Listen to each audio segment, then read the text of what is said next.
ស័យនាំយើងឲ្យជួបគ្នាផ្ដើមចេញពីនឹងស្គាល់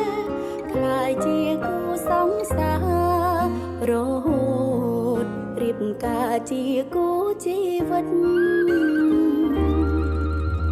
នៅក្រោយភាពឥតខ្ចោះនៃអូតែងមានបងរួមជួយផ្ដល់